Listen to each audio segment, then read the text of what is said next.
Undang-undang Omnibus Law, bermasalah banget. Nah, ada 3 persoalan nih kenapa Omnibus Law bermasalah. Nah, yang pertama, dalam pengesahannya pun gak transparan banget gitu loh. Yang mana ya masyarakat kan stakeholder terpenting gitu dalam proses pengesahan undang-undang. Terus yang kedua, undang-undang ini justru merugikan para pekerja Indonesia gitu. Ya di mana ya masyarakat Indonesia yang bekerja ya harus kerja rodi gitu loh. Dibandingkan penghasilan yang mereka dapatkan. Nah, yang ketiga, terkait dengan keputusan MK bahwa undang-undang ini inkonstitusional bersyarat. Menurut saya sih ya setuju aja. Sayangnya keputusan MK yang diambil menurut saya sih ya banci banget sih. Jadi menurut kalian gimana?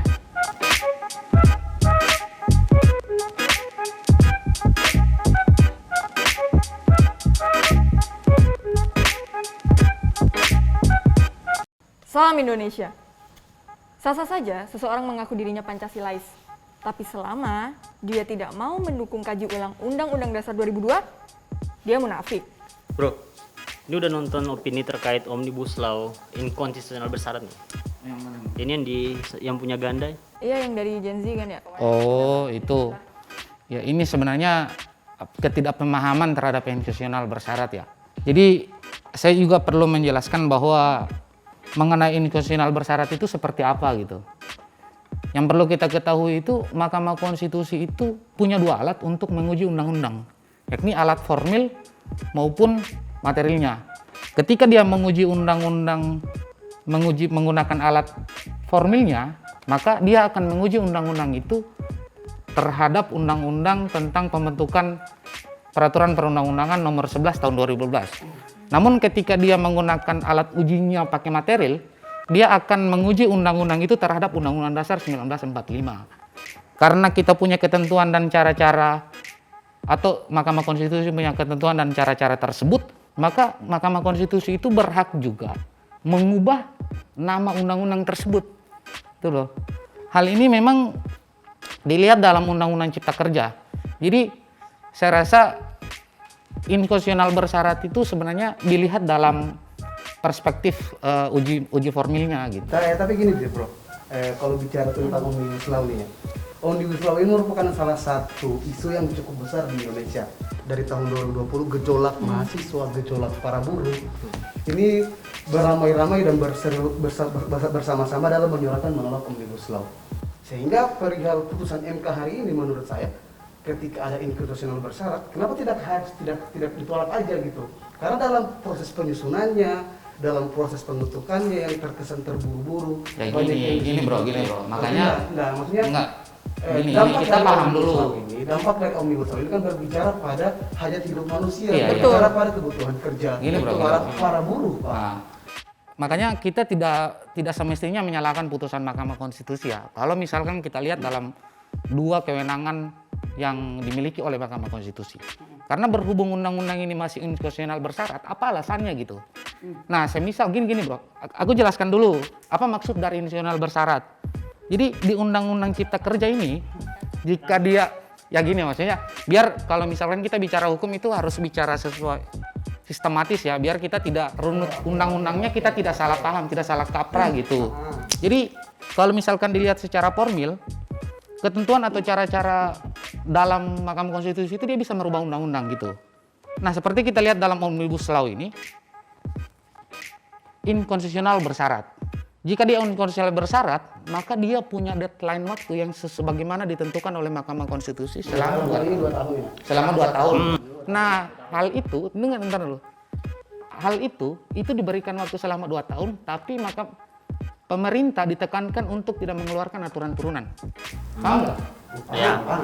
Pemerintah tidak diberikan kesempatan untuk mengeluarkan aturan turunan gitu. Tapi dalam berita yang sempat saya baca, malah beberapa kementerian yang fokus dalam ini malah tidak bersalah, seakan-akan ya memang sudah seperti ini. Pemerintah malah seakan-akan lepas tangan perihal tentang inkonstitusional bersyarat ini. Dan tadi kan lu bilang punya hak merubah undang-undang. Merubah nama undang-undang gitu. Kalau misalkan dilihat dari perspektif alat materialnya, pengujian materialnya, formilnya. Satu hal yang harus dicatat adalah kenapa Omnibus Law menjadi isu yang sangat besar beberapa tahun terakhir, karena ini berbicara tentang hajat hidup.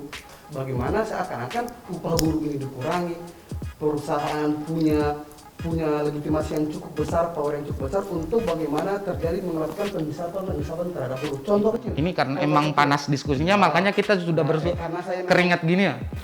Contoh. Panas diskusinya emang. Contoh kecil nih.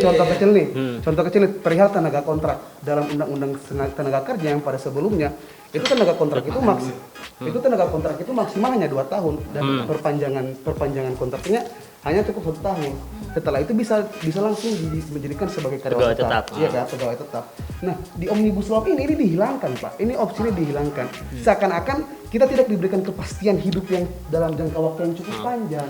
Ini kenapa akhirnya Omnibus Law ini menjadi satu momok yang memang kita harus tuntaskan. Terutama di perihal kerja ini perihal hajat buruh hidup, gitu. Pak. Tapi kan- Jangan sampai seakan-akan pemerintah lepas tangan dengan hal ini gitu. Iya benar. Itu pemerintah yang mana Bang? Ya kalau berarti dalam hal ini negara gitu. Jadi peran negara semua ya? Iya, tapi sebenarnya emang dalam hal ini jika ditarik lagi ke peraturan yang lebih di atas lagi ya terkait Undang-Undang Dasar yang 2002 bahwasanya di pasal 33 ayat 4 itu kan menjadi peluang terciptanya Omnibus Law ini ya, Undang-Undang Cipta Kerja.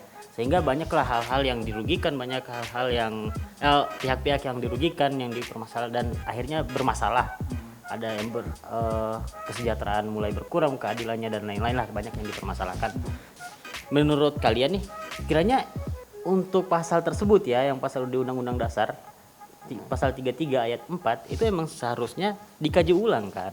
Iya. Karena di situ.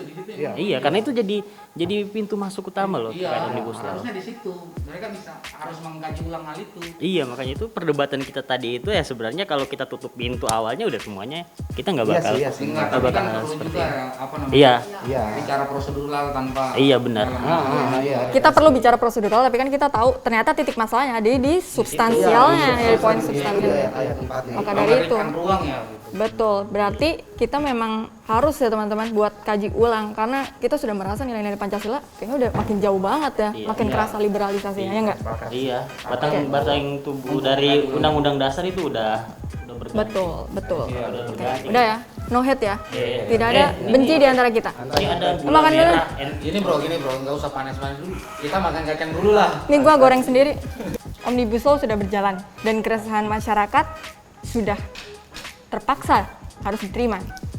Tapi kita perlu ingat, liberalisasi ekonomi mungkin boleh berkembang, tapi Indonesia harus tetap berpijak pada Pancasila dan demokrasi. Salam Indonesia. Salam Indonesia.